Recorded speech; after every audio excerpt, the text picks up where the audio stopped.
So better let us start the remaining part of the phylum Nematoda.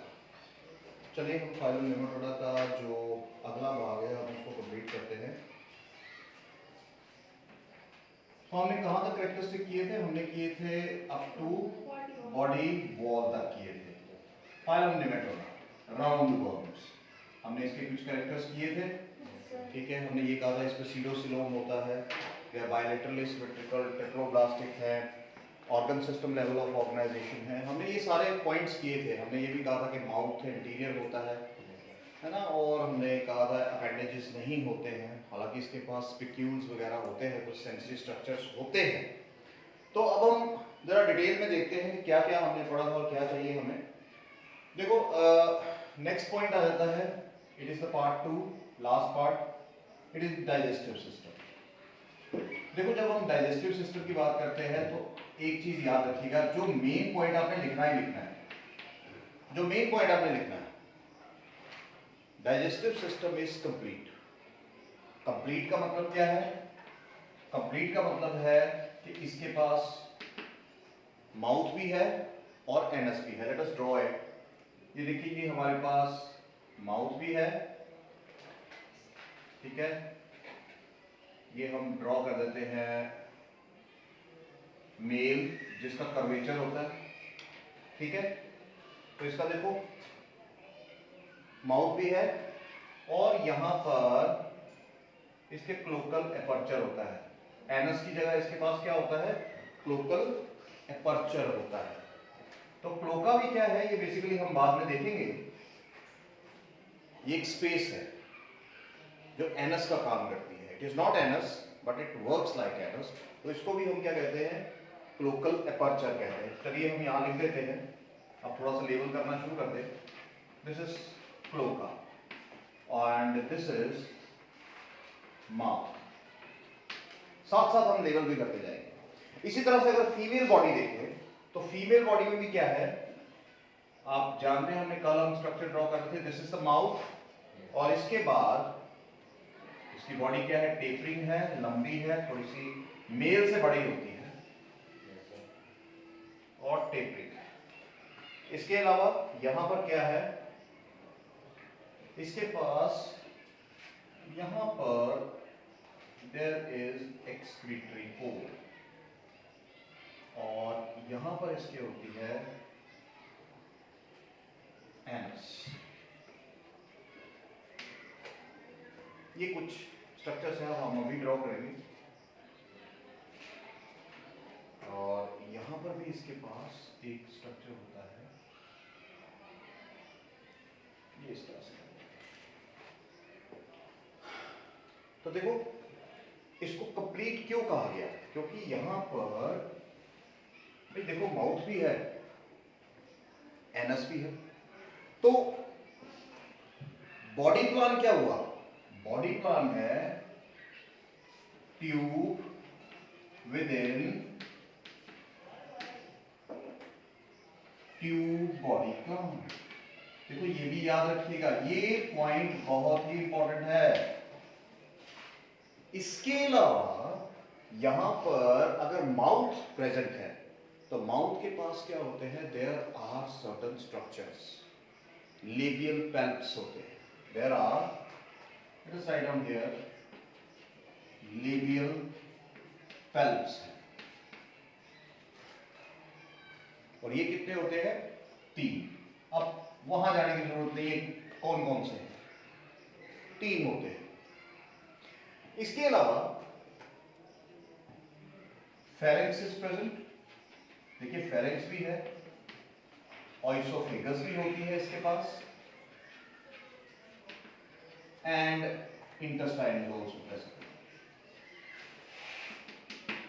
तो यहां से हमें क्या पता लगा? वेल डेवलप्ड इसके पास ऑर्गन सिस्टम है। हमने शुरू में ही कहा था ना, बॉडी ऑर्गेनाइजेशन कैसी है? Primitive organ system level of organisation. तो आप यहां से आपको पता चल जाता है कि इनके पास organ system level of organisation है। अब इसके बाद हम चलते हैं नेक्स्ट पॉइंट पर, जो है बेसिकली रेस्पिरेटरी सिस्टम। देखिए यहां पर जितनी भी फ्री लिविंग फॉर्म्स है, अब दो तरह की फॉर्म्स है यहाँ, मोस्टली क्या है, पैरासाइट्स, पहले हम उसी की बात कर लेते हैं। जितने भी पैरासाइटिक फॉर्म्स हैं, पैरासाइटिक फॉर्म्स हैं, वो क्या करते हैं, दे शो एनारोबिक रेस्पिरेशन। देखिए बेटा, एनारोबिक रेस्पिरेशन। और जो फ्री लिविंग है, फ्री लिविंग, वो क्या शो करते हैं, दे शो एरोबिक।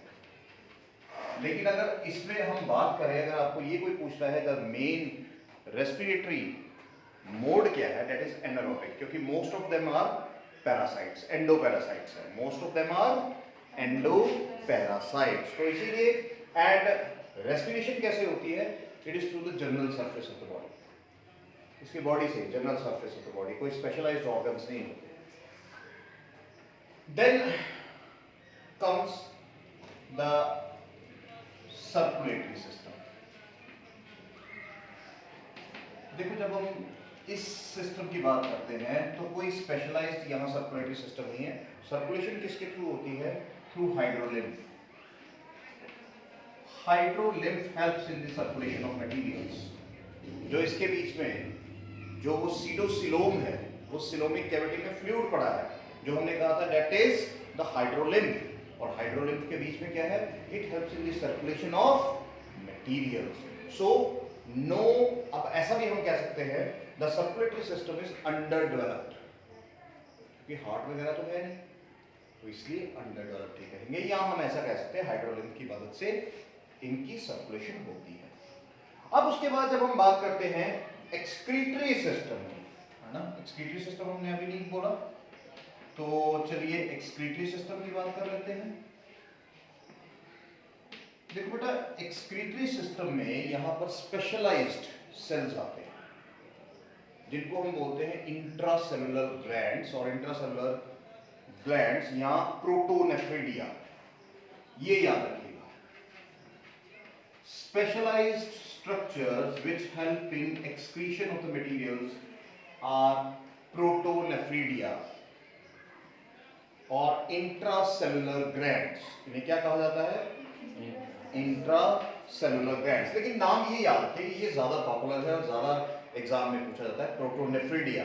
अब यहां पर ये करते क्या है, they secrete main material is ammonia, ammonia excretion होती है।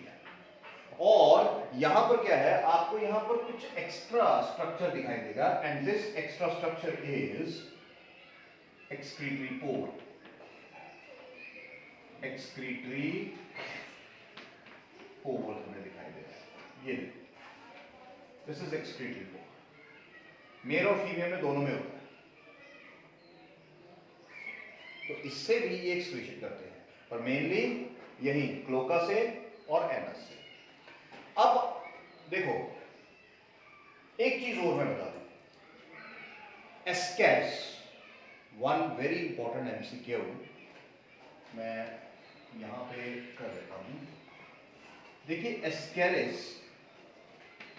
एक ऐसा एंडोपैरासाइट है जो दो तरह के एक्सक्रीटरी मटेरियल एक्सक्रीट करता है, दोनों। One is ammonia and another is urea. I hope मैंने ये सही लिखा होगा। One is ammonia, another is urea. तो ये ध्यान रखिएगा। क्लियर? क्लियर है मेरी बात? अदरवाइज मोस्टली ये अमोनिया ही सेक्रेट करते हैं, एक्सक्रीट करते हैं, लेकिन वो दोनों, बिकॉज उसका एक ऐसा लाइफ साइकिल के हिसाब से, लाइफ साइकिल ही ऐसा है कि जब उसे पानी की कमी होगी तो यूरिया, जब एनफ होगा तो वो क्या, एनफ वाटर होगा तो अमोनिया सेक्रेट करेगा। क्योंकि अमोनिया जो है, आप पढ़े अपने 11th में आप पढ़ेंगे फिजियोलॉजी में कि excretion of ammonia requires great amount of water, enormous amount of water. पानी बहुत ज़्यादा चाहिए होता है, बहुत ज़्यादा पानी चाहिए होता है। तो इसीलिए अमोनिया जो है वो एक्वेटिक ऑर्गेनिजम्स जो हैं वो अमोनिया एक्सक्रीट करते हैं। हम लोग जो है टेरेस्ट्रियल, हम क्या करते हैं, urea, it requires less water. Clear मेरी बात? सो ये एमसीक्यू बहुत ही इंपॉर्टेंट है कि एक्सक्रीटरी मटेरियल जो है Ascaris, it excrete two types of excretory material, that is ammonia and urea. Then comes sensory structures. Sensory system, देखिए सेंसरी सिस्टम भी इसका अच्छा है, ठीक ठाक है, क्योंकि इसके पास क्या है, इट कंसिस्ट ऑफ पेपिले. इसके पास पेपिले है, इसके पास एम्फिड्स है, इसके पास फेसविड्स है, इसके पास आई स्पॉट्स है. हर एक का अपना काम है. देखो हर एक का अपना काम है, इन सेंसरी स्ट्रक्चर्स का हर एक का अपना काम है. जैसे मैं कहता हूं पेपिले, तो ये टेस्ट में, टेस्ट रिसेप्टर्स है इसके पास. पेपिले क्या करते हैं, माउथ में है.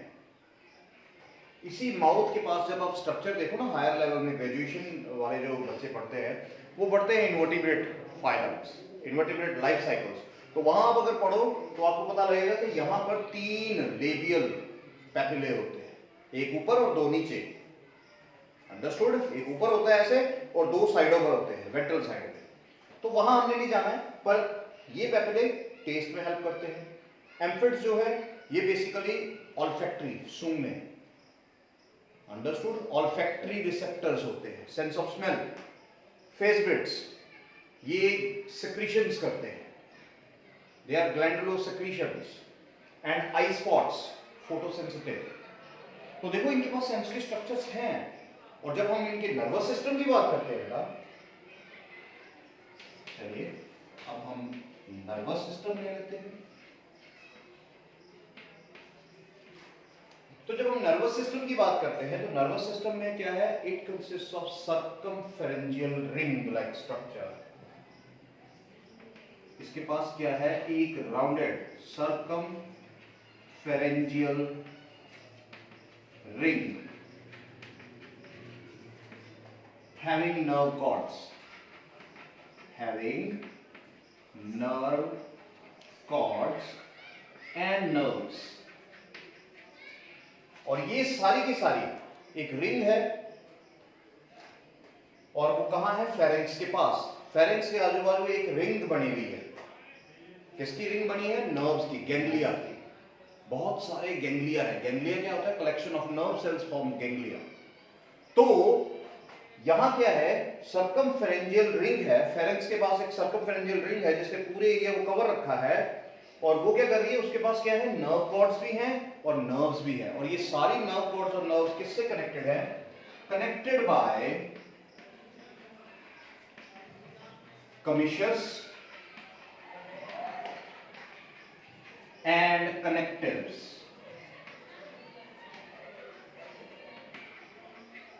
कमीशर्स क्या होते हैं, कमीशर्स वो कनेक्शंस होते हैं, these are the nerve cords or the nerve cells which form connection between two similar ganglia or two similar nerve cells. 2 similar nerve cells जो होंगे उनके बीच में कनेक्शन बनाती है. और कनेक्टिव्स क्या होते हैं, they form connection between 2 different types of nerve cells. 2 different nerve types में कनेक्शन बनाते हैं. तो याद रखिए कमीशर्स क्या है, they form connection between the similar cells, they form connection between the different cells.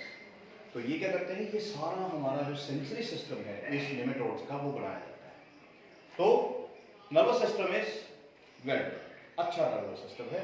हालांकि ब्रेन नहीं है, सर्कमफेरेंजियल रिंग ही किसका काम करती है, ब्रेन का काम करती है.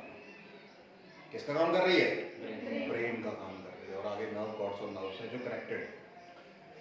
देन इसके बाद आ जाती है रिप्रोडक्शन. अब रिप्रोडक्शन कैसी है, चलिए हम ऊपर ले लेते हैं रिप्रोडक्शन को. देखो रिप्रोडक्शन इसमें एसेक्सुअल नहीं होती, ये याद रखिएगा भाई, ये पॉइंट याद रहेगा. Asexual reproduction is absent. इनकी रीजनरेशन पावर भी बड़ी कम होती है. क्या है, रीजनरेशन पावर भी कम होती है. तो याद रखिए asexual reproduction is absent. Clear रहेगा ये पॉइंट. तो इसका मतलब इसमें कौन सी रिप्रोडक्शन है, only sexual, only sexual reproduction. क्यों? अगर आप देखो तो ये ऑर्गेनिज्म आपको कैसे दिखाई दे रहे हैं? They are unisexual, they are unisexual, sexes are separate, this is male and this is female ascaris, तो दोनों डिफरेंट है। और अगर आप यहां मेल के पास देखो तो स्पेशलाइज्ड कॉपुलेटरी स्ट्रक्चर्स है जो क्लोका के पास पड़े हैं। these structures are known as pineal sepae और pineal spicules, इन्हें क्या कहा जाता है? These are known as, यहां लिख देता हूं, pineal sepae भी बोलते हैं इन्हें कहा जाता है, या इन्हें कहा जाता है pineal spicules। और ये किसमें काम करते हैं? क्योंकि यहां नहीं है वो स्ट्रक्चर्स, यहां कहीं दिखाई दे रहे हैं। यहां पर क्या है? It consist of a specialised, it is external genital pore. ये एक्सटर्नल जेनिटल पोर है जहां विच हेल्प्स इट, और इनके पास क्या है जिसे हम कहते हैं एक्सटर्नल गोनोपोर। फीमेल्स के पास क्या है? External gonopore is present in females. तो यहां क्या होगी? कॉपुलेशन। स्पिक्यूल्स क्या करेंगे? They copulate with the female, shed sperms. Sperms इसके बीच में जाएंगे, eggs fertilize होंगे, और इसका मतलब fertilization क्या है? Internal fertilization. Remember, fertilization क्या है? Internal. ठीक है, हम लाइफ साइकिल पे नहीं जाएंगे, लाइफ साइकिल बड़ा लंबा है इसका, एस्कैरिस का।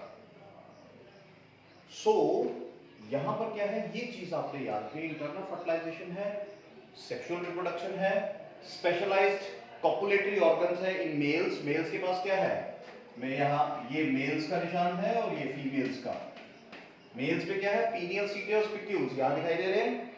दे have the external genital pore और gonopore. Sexual reproduction occurs, reproduction internal, sexual reproduction क्या है? Fertilisation is internal, eggs are formed. Ascaris बड़ी हाई रेट पे एग देता है, एक दिन में लगभग 2 लाख एग्स, लगभग 2 लाख एग्स पर डे। आप देखो इन्फेक्शन का रेट कितना ज्यादा है। और ये यहां पर मोस्टली जो डेवलपमेंट है बेटा, अगर आप इसको देखें तो डेवलपमेंट इसमें इज मोस्टली डायरेक्ट, बड़ा कम होता है ये इनडायरेक्ट हो, कोई लार्वल फॉर्म हो।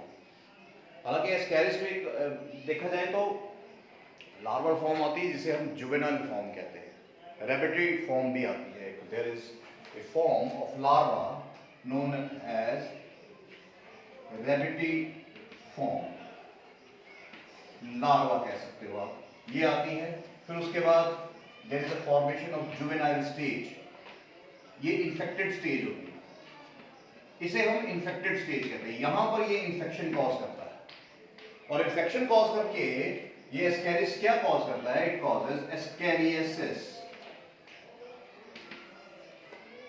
This Ascaris causes ascariasis. So let me write down the diseases caused by these parasites. ये बड़ी बार क्वेश्चन आता है। अब ये डिजीज क्या है ये भी हम आगे पढ़ेंगे। एस्कैरियोसिस बेसिकली इसको क्या कहा जाता है? Giant intestinal worm. ये हमारे इंटेस्टाइन में चला जाता है, लीवर से होता हुआ ये इंटेस्टाइन में चला जाता है, और इंटेस्टाइन में जाके हमारे बहुत से बॉडी ऑर्गन में से निकलता है। जाता कहां से? अंदर है, with the contaminated food and water. You must have seen, आप गोलगप्पे खाने जाते हो, आप उसके हाथ कभी नहीं देखते हो, आप गोलगप्पे की तरफ नजर होती है ना? कोई भी चीज अगर कोई बना रहा है तो हमारी नजर कहाँ होती है? उसके हाथों की तरफ कभी मत जाती है, हम खाने की तरफ देख रहे होते हैं, and watering of mouth is taking place. ऐसा होता है। तो वो कितने जर्म्स वो जा रहे हैं अंदर, और क्या पता उसने हाथ कहाँ कहाँ लगा डाले, हमें तो पता ही नहीं है। नाक में लगा रहा है, कहाँ लगा रहा है, ठीक है? तो उसके गोलगप्पे हम खा रहे हैं और हम कह रहे हैं यार बड़े टेस्टी बनता है यार। और इसी तरह कंटेमिनेटेड फूड एंड वाटर से ये जो शेल्ड फॉर्म्स होती है, शेल फॉर्म में होती है, हमारी बॉडी में जब अंदर जाती हैं, आगे जाके जो भी प्रोसेस होता है, ultimately they travel through various organs and ultimately हमारे बहुत से ऑर्गन्स को खराब करती जाती है। निमोनिया हो जाता है, निमोनिया होना शुरू हो जाता है बेटा, इवन कन्वर्जन, फिट्स, दौरे पड़ना शुरू हो जाते हैं, डायरिया होना शुरू हो जाता है, एब्डोमिनल पेन होनी शुरू हो जाती है जब ये इंटेस्टाइन में पहुंचता है, नींद नहीं आती, इंसोम्निया, इरिटेशन रहती है। तो ये सारी चीजें क्या है, एस्कैरियोसिस से होती है। It's a colic disease, intestinal disease होती है जो इंटेस्टाइनल डिस्कंफर्ट कर देती है। इट कैन बी ट्रीटेबल, लेकिन सीरियस कंसर्न है इसके साथ। सो याद रखिएगा, it is ascariasis disease, it is caused by a endoparasite which is known as, मैं यहां नाम लिख देता हूं, एस्केरिस लुम्ब्रिकॉइड्स। ये क्या कॉज करती है, एस्कैरियोसिस। इसी तरह से देयर इज एंकाइलोस्टोमा ड्यूडिनेम।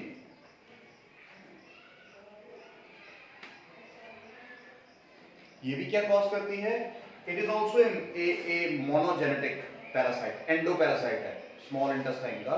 और ये भी क्या कॉज करता है, मैं यहां इसकी डिजीज लिख देता हूं, it causes disease in brackets एंकाइलोस्टोमियासिस,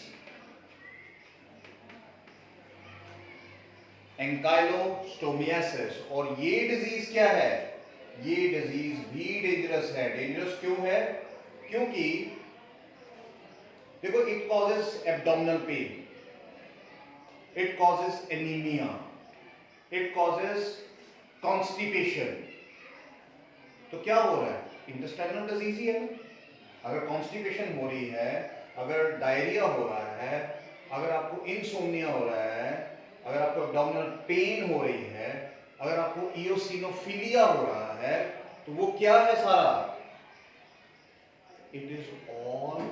अगर आपको डेफिशिएंसी ऑफ ऑक्सीजन हो रही है, डिफिकल्टी इन ब्रीदिंग हो रही है, it is the cause of this very endoparasite. ये याद रखिएगा, it causes difficulty in breathing. जैसे हम एक टर्म लेते हैं, the term is known as, difficulty in breathing is known as dyspnoea, DYSPNEA, dyspnoea. It is difficulty in breathing. तो देखो, क्या ये सीरियस कॉज है, ये सीरियस कॉज है। अगर आपको कॉन्स्टिपेशन हो रही है, एब्डोमिनल पेन हो रही है, इंसोम्निया हो रहा है, डायरिया हो, अगर वो आपको ये सारी इयोसिनोफिलिया हो रहा है, ये सारी चीजें क्या है, it is caused by Ancylostoma duodenale. इसके बाद it is also known as hookworm. देखिए, ये भी याद रखिएगा, कॉमन नेम इज हुकवर्म, बड़ी बार पूछा जाता है हुकवर्म। फर्क यही है कि इसके मेल में ऐसे एक स्ट्रक्चर होता है नीचे, which is known as copulatory bursa. तो वो हम बाद में, वो वहां जाने की जरूरत ही नहीं है। बस ये याद रखो, क्योंकि एग्जामिनेशन पॉइंट ऑफ व्यू से या जो क्वेश्चन आता है आगे, एंकाइलोस्टोमा ड्यूडिनेम क्या कॉज करता है, एंकाइलोस्टोमियासिस। उसके बाद एक और पैरासाइट है जो आपको याद रखना है, और इसकी एक और चीज बता दूं, it also causes ground etch.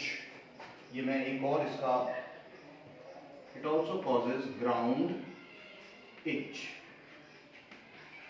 क्यों, लोग नंगे पांव घास पर चलते हैं, इसके की जो इन्फेक्टेड स्टेजेस होती है, they remain in the ground, वहां से ये ऑर्गेनिक मैटर लेती है और लार्वल फॉर्म्स डेवलप होती है।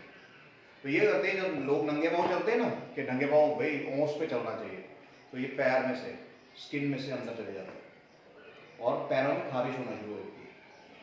तो इंसान को सोचता है कि ऐसे खारिश हो रही है, पर अल्टीमेटली वहां से पैरासाइट आपकी बॉडी के अंदर एंटर कर चुका। क्लियर? तो नंगे पांव ना ही चले तो अच्छी बात है, ठीक है।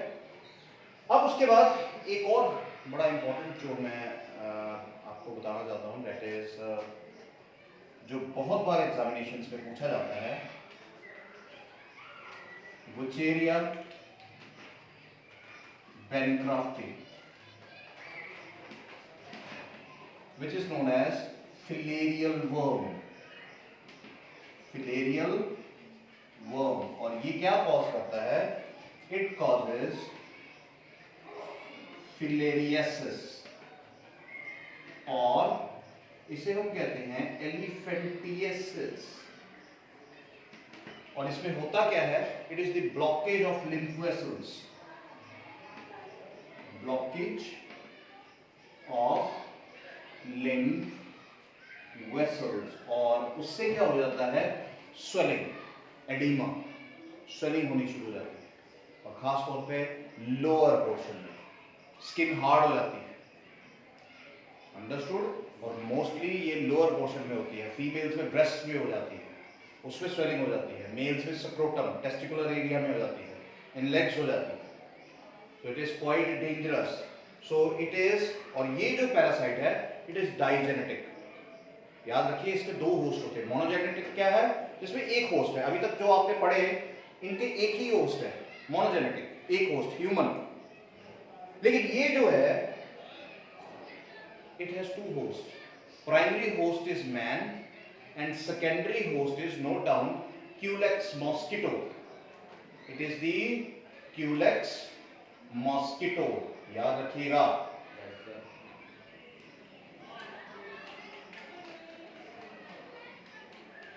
और लास्ट एक और नोट कर लो, जो ठीक ही रहेगा अगर नोट कर लोगे तो, it is pinworm. It is pinworm, और वो पिनवर्म क्या है?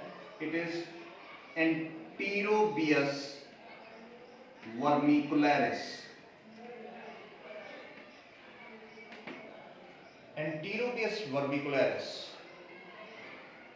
इट कॉजेस इचिंग, और खास तौर पे anal itching. It causes anal itching, ये बहुत ही इंपॉर्टेंट है। पिनवर्म, हालांकि चलिए ठीक है, लेकिन ये तीन आप जरूर रखिएगा यार। Ascaris, Ancylostoma, hookworm, this is the जेड intestinal worm and filarial worm. और डिजीज क्या कॉज करते हैं? अंडरस्टूड? तो ये बहुत ही ठीक है। सो दिस कंप्लीट्स योर, तो आपके एग्जामिनेशन पॉइंट ऑफ व्यू से बाकी जो भी होगा इसके एमसीक्यूज वगैरह हम और देखेंगे, थोड़ा सा और पढ़ लेंगे। So this completes your another phylum, that is phylum निम्फी। चलिए